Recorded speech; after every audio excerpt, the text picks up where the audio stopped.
Sabe aquelas musiquinhas que são, tipo, verdadeiras máquinas do tempo? É impressionante. Bastam alguns segundos de uma melodia para a gente voltar para a infância, lembrar daquela viagem de carro com a família, uma época inteira da nossa vida, né? Pois é, hoje a gente vai mergulhar na história por trás dessas cápsulas sonoras tão poderosas, os jingles brasileiros. Mas vamos parar para pensar um pouquinho? Por que será que certas músicas simplesmente grudam na nossa cabeça por décadas a fio? O que faz uma propaganda virar parte da nossa memória afetiva, às vezes até com mais força que outras lembranças? A resposta, pelo visto, está no jeito como o nosso cérebro funciona. De um lado, a gente tem o cérebro esquerdo, que é o nosso lado analítico, o nosso crítico interno, sabe? Ele que interpreta as palavras. Só que a música pega um atalho. Ela vai direto para o lado direito do cérebro, que é o nosso centro emocional. Ele absorve a melodia sem filtro nenhum. E é por isso que uma mensagem cantada é tão, mas tão poderosa e fácil de lembrar. E essa ideia de vender cantando, olha, ela é muito mais antiga do que a gente imagina. Para entender o jingle como a gente conhece hoje, a gente precisa voltar bastante no tempo, muito antes do rádio sequer existir. Essa jornada começa muito antes do que parece. Lá na Idade Média, os arautos já usavam uma entonação da voz para convencer as pessoas. Depois, no século XIX, apareceram as partituras réclame. Eram literalmente partituras com letras elogiando produtos. Mas o grande divisão de águas, claro, foi o rádio. A partir da primeira transmissão em 1923 e da legalização da propaganda em 32, o palco estava montado para uma verdadeira revolução sonora. E aí, com o rádio se popularizando, o jingle virou uma arma bem poderosa na briga pelo consumidor. Pois é! As primeiras grandes batalhas da publicidade aqui no Brasil não foram travadas com discursos ou textos, mas sim com melodias. E o campo de batalha foi a lendária Guerra das Cervejas, entre as gigantes Brahma e Antártica.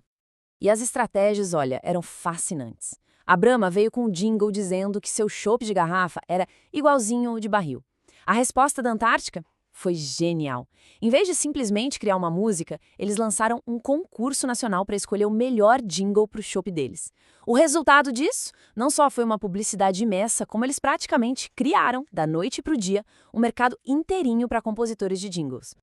E a partir daí, o formato explodiu.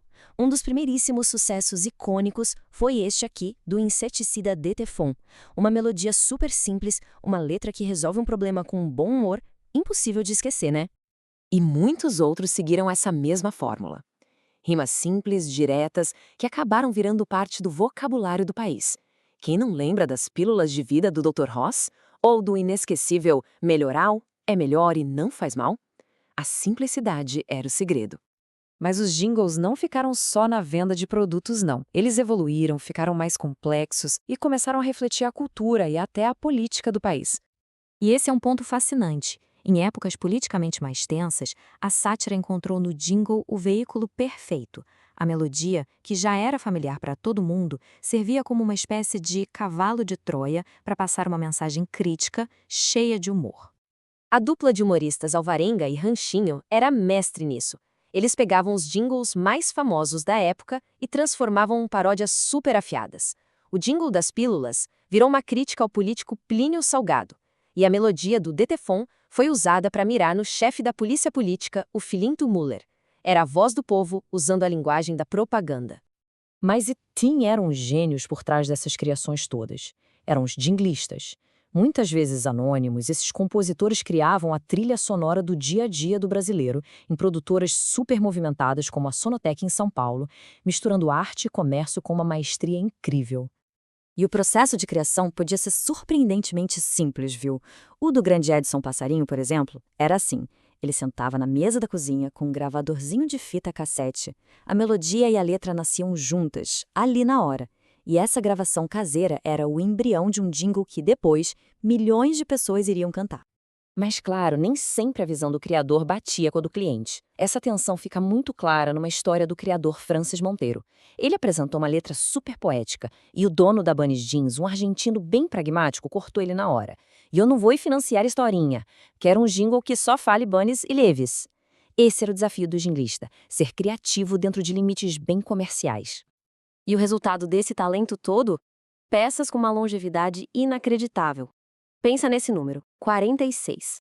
Durante 46 anos seguidos, o mesmo jingle de Natal da Varig foi ao ar. E o mais impressionante de tudo, a música era tão, mas tão icônica que a letra principal nem precisava falar o nome da Varig. Simplesmente não precisava. E assim que a gente chega no poder que essas criações têm até hoje, as melodias que viraram a trilha sonora da nossa memória. É aqui que a gente entende o verdadeiro legado dos jingles. A vida deles vai muito além do rádio ou da TV. Alguns se tornaram verdadeiras heranças de família, um tipo de patrimônio sonoro que passa de geração para geração. O jingle dos cobertores Paraíba é o exemplo perfeito disso. Uma melodia tão forte que muita gente que canta ela hoje aprendeu em casa, com os pais, com os avós e não na mídia. Ele se misturou com a cultura popular de um jeito único. Vamos fazer um teste rápido de memória. Vou só falar o nome da marca, a música provavelmente vem na hora. Primeiro, Danoninho. Próximo. Parmalat. Aposto que os mamíferos apareceram na mente, né? E para fechar, Café Seleto, uma melodia que traz cheiro de casa, de família. Mesmo com todas as transformações na publicidade, os princípios básicos do jingle continuam super poderosos. É aquela história, uma mensagem simples, emocional e, acima de tudo, inesquecível, que se conecta direto com o nosso cérebro musical. E para terminar, fica a reflexão. A publicidade, quase sem a gente notar, acabou criando as trilhas sonoras das nossas vidas. Então fica a pergunta.